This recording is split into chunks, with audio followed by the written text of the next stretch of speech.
Before I begin my presentation, I would like to take a moment to introduce myself. Hi, my name is Laura Milin and I'm a grade 2 student. In this video, I would be presenting and discussing our topic. I hope you enjoy watching in our presentation. So without further ado, let's get started. Before I show you the part na in-interview ko ang isa sa mga barangay officials, I would like to talk about the hazard map first.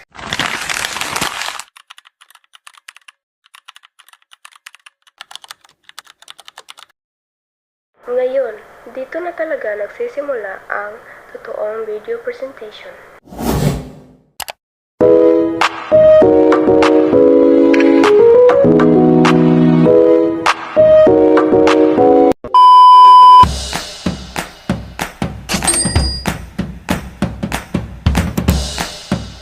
Ano ang hakbang na pinaplano ng ating barangay sa pagtatanaw ng So in case of calamities, the barangay has already formulated our BDR and committees na so nag-assign na ta o mga person na for in case lang like sa mga food committee kung mga mo safe sa in case may mga flood or fire yun na so our barangay captain so Honorable Alert Amigayo was already formulated a council for that so natin mga poblasyon occidental na mga volunteers, so muna sila mga responders nato in coordination with the Allegano Fire Volunteers. So, ang ato ang kuhay in case of calamity, so na-apply evacuation center. Ang nagpagkakaroon lang sa pagsusunod sa mga volunteers, so wala pa may own evacuation center si Poblacion Occidental. And also in terms of mga vehicles, we have purchased also BDRM vehicle that is intended for in case of kanang mga calamity or like say mga emergency na apot tayo own ambulance. Also we have kanang coordinated also with close coordination with the LBRMO kay sila magud na ang mga nga head for the municipality. Ang pangalawa po namin tanong is, gaano kahanda ang ating barangay sa panahon ng sakuna? We are very much ready. Ato ang mahatag nga example ano is kanang during the Typhoon Tino. All our barangay employees were already trained for as first aid responders. So tanan gyud employees nato from barangay tannos to BHW office staff then to GSO o solid waste team. Tanan sila is na-train na for first aid responders. Sa pod sa ato akong ano like ang mga purok officers po nato we are actually we have say tawag na to we have kanang implemented the purok system so in case of mga emergency calamities so our staff barangay employees they're fully equipped already in terms of equipment na anata vehicles na anapod mga first aid nga mga kits na anata. Then our purok, ang atong mga purok officers, kanang ang mga purok presidents, sila ang ato ang gina-communicate for kuan siya no, updating if for example ni bagyo, sila ang atong natay group chat sa messenger. Also sa ilang mga phone numbers na save na nato. So sila ang mahog nga receiver sa mga for example napiktaran na gilupad nga ato ana for example sa kantina baron ang officers sa kantina sila na ang report padong dito sa evacuation center and also our SKs sila ang nahog nga mudawat sa katong mga evacuees and also for the teachers both for the school kay coordinated po tanan with the school principal ni Mrs. Gina Molehon for the central school naghatag ra pud na sila og assistance nato like mag-andam sa mga foods, meals for the evacuees inanan. Last question, ma'am. ano ano ang mga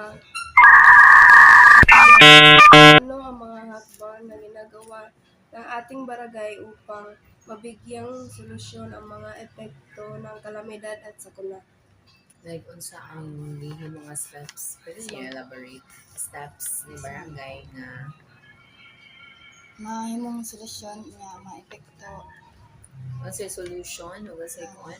Actually, previously manggod, the barangay does not have a BDRM council. So, kanang in times of mga calamity, wala kay bawo kung unsay buhaton. So, bisag unsa ra ang tawag.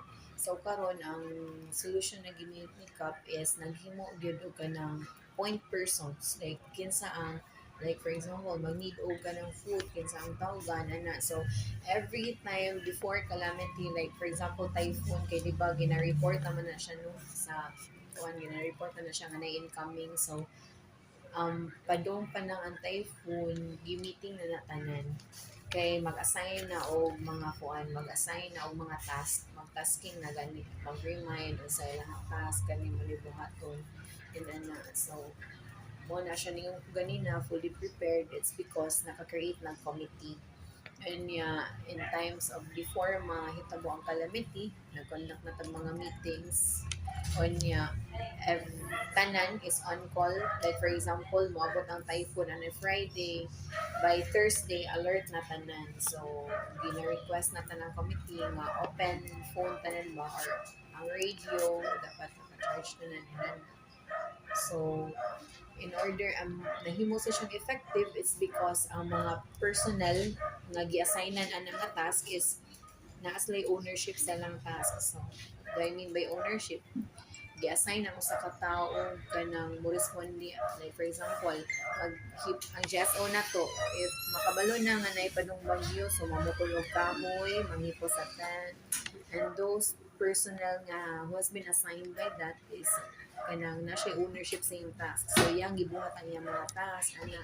So, for the tunnels, alert pod kung sa ang mga kanang need assistance for emergency, ang mga sa ambulance pod na to, bali alert sila tanan. So, kanang everything is kanang kanang effective gyud kay of course natay barangay council headed sa atong proactive kayo nga punong barangay kay dili siya lisod kay we have a leader kanang leader ba who foresees everything sa dili pa moabot ang calamity.